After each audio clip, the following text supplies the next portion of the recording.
everyone, welcome to my channel. My name is Lisa and today we are going to go over my May budget. I am using a printable from my Etsy store, and the sticker that I have up at the top is, I believe, from Romo Plans on Etsy. She has a printable digital store, so if you're interested in checking her out, I'll have her link down below, as well as the link to my Etsy shop.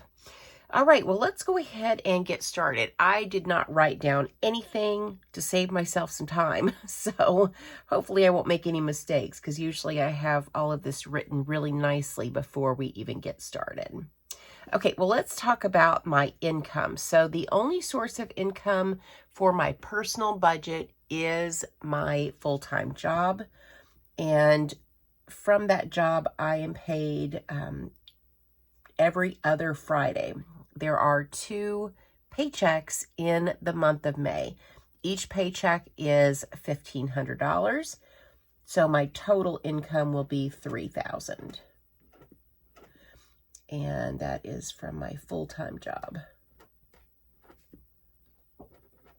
Okay, so my total income is $3,000. Then moving on to my fixed expenses. My first expense is my rent, and my rent includes the internet, and that runs $620 per month. Now, my May income will pay for June's rent. Then we have renter's insurance, and just like with rent, May income is going to pay for June's premium, and that is $50. Then I have Hulu, and Hulu we pay $20. It's an unlimited, or not unlimited, it is commercial free Hulu plan that includes Disney Plus and also ESPN Plus. Then I have Netflix, and Netflix runs us $16 per month. Then I have the electric bill.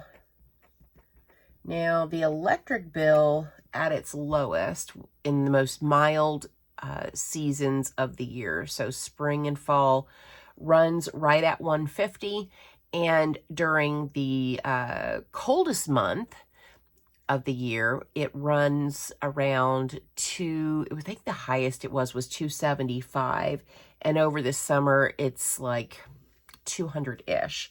So I'm going to go ahead and budget $150.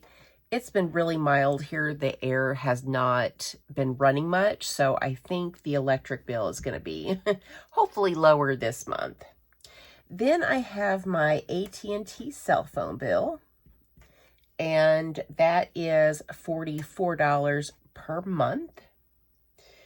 And speaking of AT&T, so I have Amazon Prime, and I got on Amazon and ordered a Mint Mobile SIM card where you can try it out for 7 days for the 99 cents. So I do have, I don't know if you can see that, but up at the top, I have Mint Mobile on this old phone.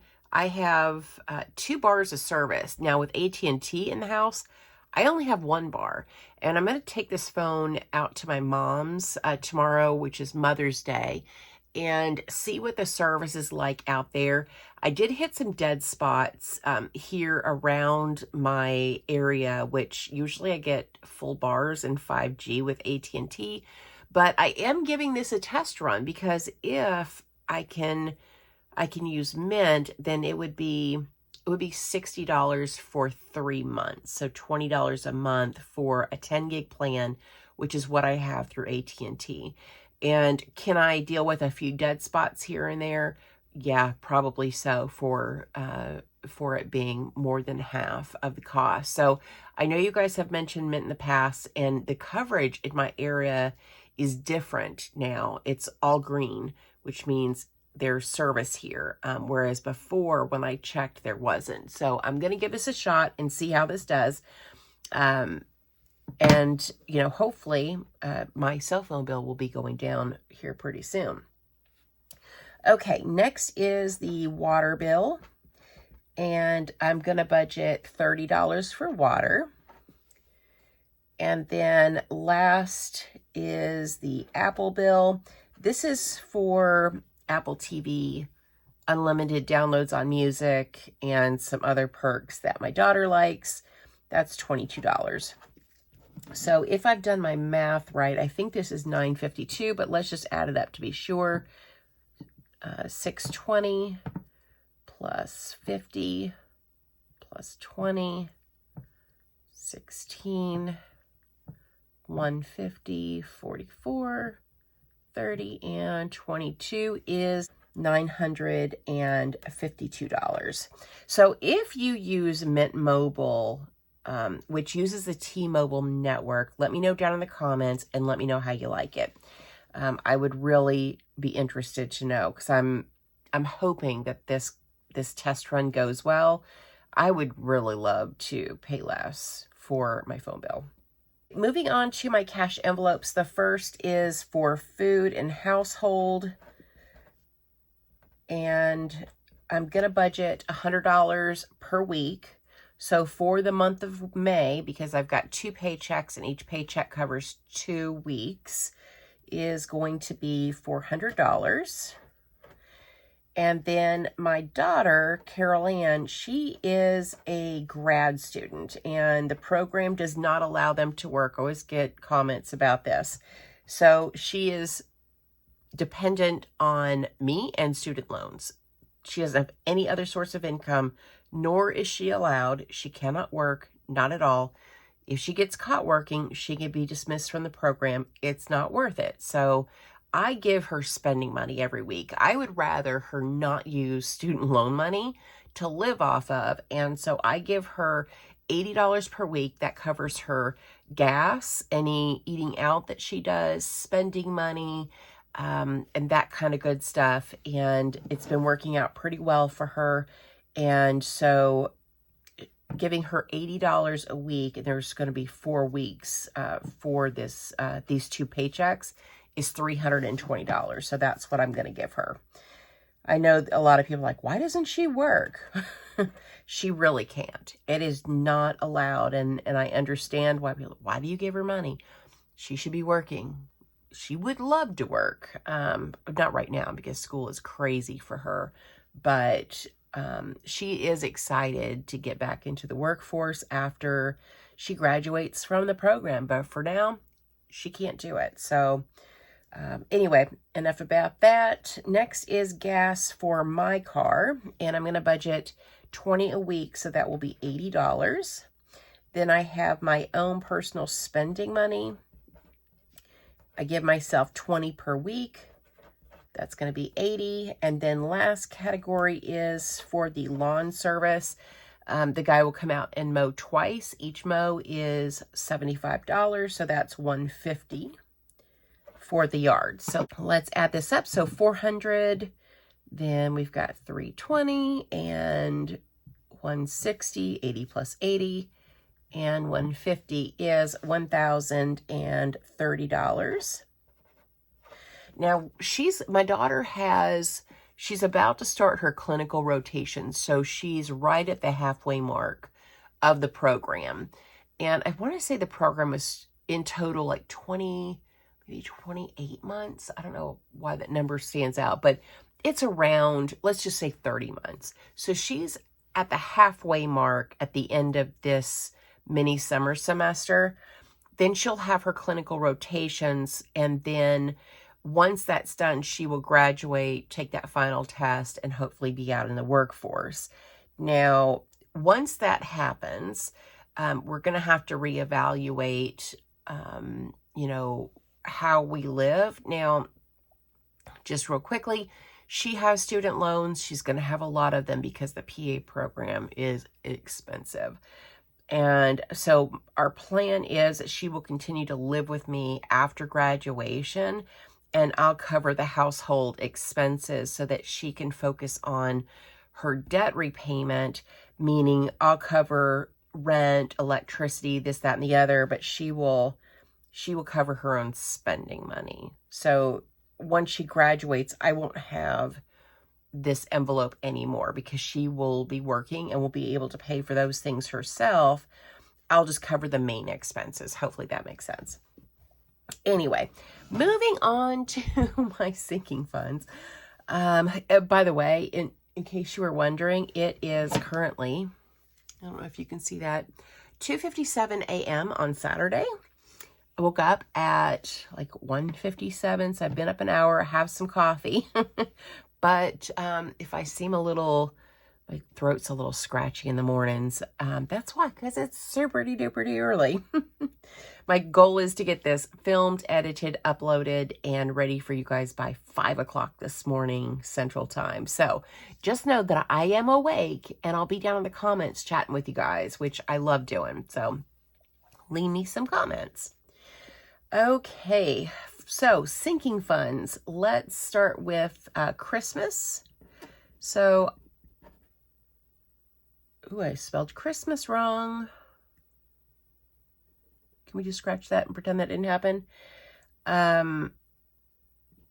So for Christmas, my goal is to have $1,200 saved for Christmas. That covers food, gifts, wrapping paper, anything like that. Anything that you would spend at Christmas. So I'm going to set aside 50 per check. So that's going to be 100. Then for our fur babies, also they get 50 per check. So that's going to be 100. Covers any vet visits that they might have. Then I have my car maintenance. You don't see a car payment here. I have a paid for 2014 Kia Soul that I bought a couple years ago. I set aside $60 per check for car maintenance, so that's $120. And then we have gifts, and tomorrow is Mother's Day, so super excited about that. Gifts covers Mother's Day, Father's Day, and birthdays. We're going to set aside 20 per check, so that's 40. So, well, Simba comes to visit, so happy Mother's Day to all of you moms and your moms. I hope you guys have a fabulous day tomorrow. I'm definitely going to be using my gift money to spend on my mama. All right, next is clothes, and this is for beauty and clothes. I budget $10 per paycheck, so that's going to be $20 for the month. Then we have Amazon. This is to save up for my Amazon Prime membership. We're going to set aside 10 per week, so that's 20 for the month. P.O. Box, also 10 per check, so that's 20 for the month. Then we have, I'm missing one here. What am I missing? Oh, car insurance. That's what I'm missing. So car insurance. I was like, wait a minute, I only have 2 more categories at 10 per check. But I had 3 lines left. $80 for the month for car insurance. So that's $40 a check. Then I have medical. And medical gets 10 per check, so that's going to be 20 for the month. And last is vacation. That's going to get 10 per check, so that's 20 for the month. And I know that the total is correct, but let's add it up anyway. So we have 100, 100, 120, 40, 20, see, 20, 40, 60, 80, and 80 is 540. So my sinking funds are 270 every check. So I know 540 is definitely correct. Okay, moving on to retirement. Let's talk about my retirement contributions for just a minute. So the max that you can put into retirement at my age, and I am I don't know how old I am. I was born in 74. My birthday is in December. Oh my God, this is bad. Hang on. So, right? 1974. How old am I? Am I 48 or I'll be 48? Maybe I'll be 48 in December. I don't really know, but I'm close to 50. Let's just say that. I can contribute up to $6,000 per year for retirement. I am paid biweekly, so there are 26 paychecks per year. So I'm going to divide 6,000 by 26, and that comes to $230.76, which is the maximum biweekly that I can contribute. So what I did is I contacted my the company that I have my Roth IRA through, which is Charles Schwab, and they showed me how to set up the direct deposit from my employer, because what I have been doing is moving money into like an IRA account within like my Capital One 360 account. You can have different, I don't know, up to like 20 some odd sub accounts. So I had an account just for the IRA, and then I was having to go into the Schwab account every single paycheck and move that money over. I mean, is it that much of a pain in the rear? Not really, but I just want it to be automated so that it's done. I don't have to worry about it. So I set up the direct deposit with my employer to move $230 every paycheck. That way I don't have to worry about it.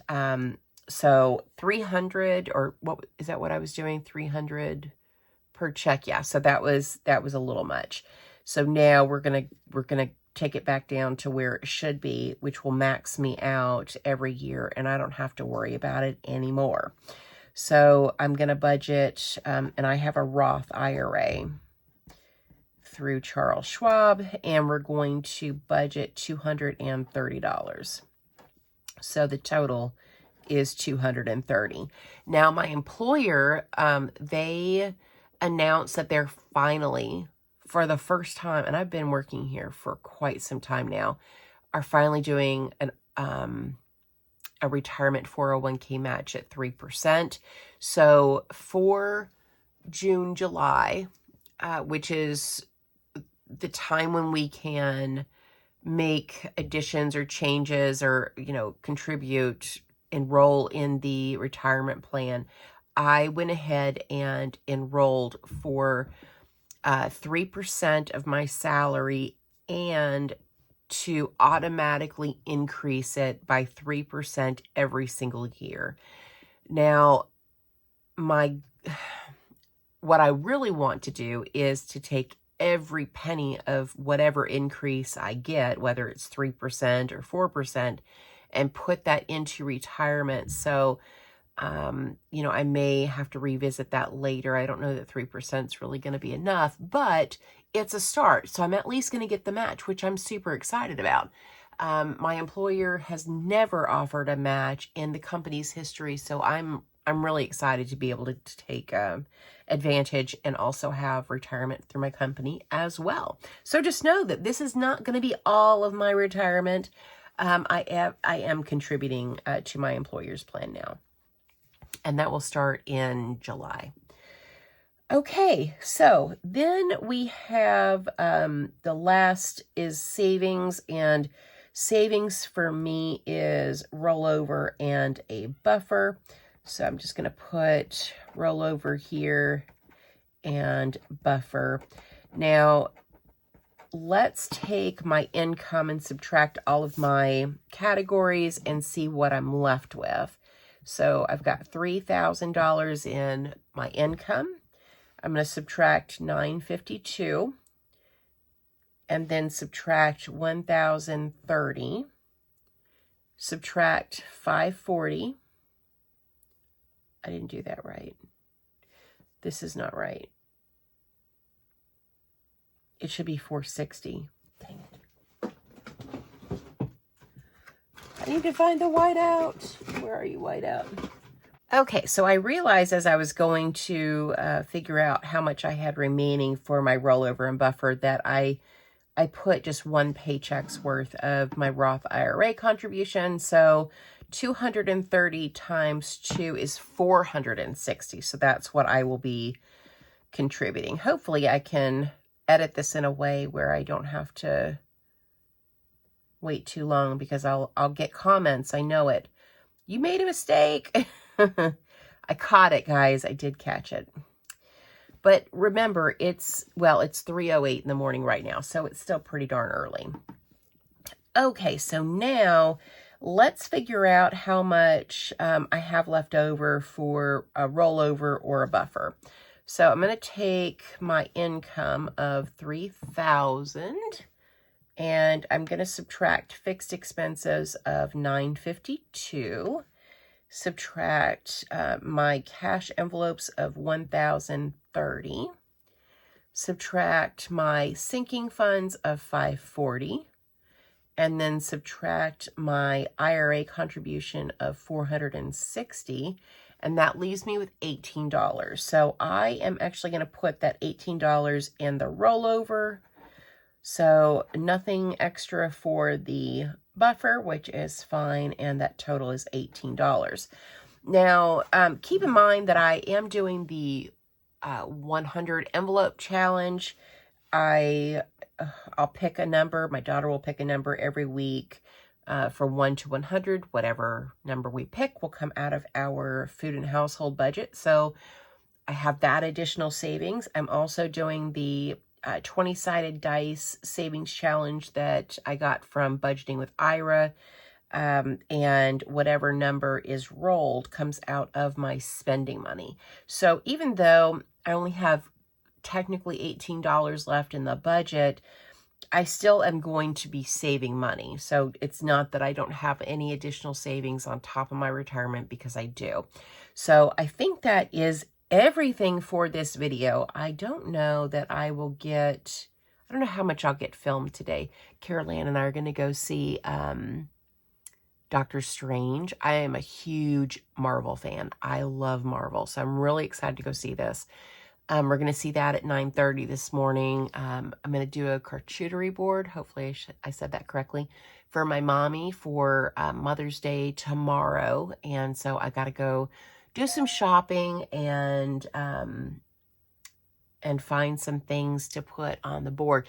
Oh, so let me know down in the comments if you have ever done one of those boards.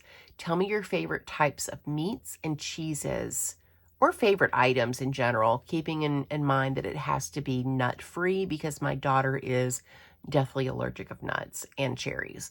So yeah, let me know down in the comments if you have any ideas, because it's going to be several hours before I do any shopping, and I love to hear all of your suggestions.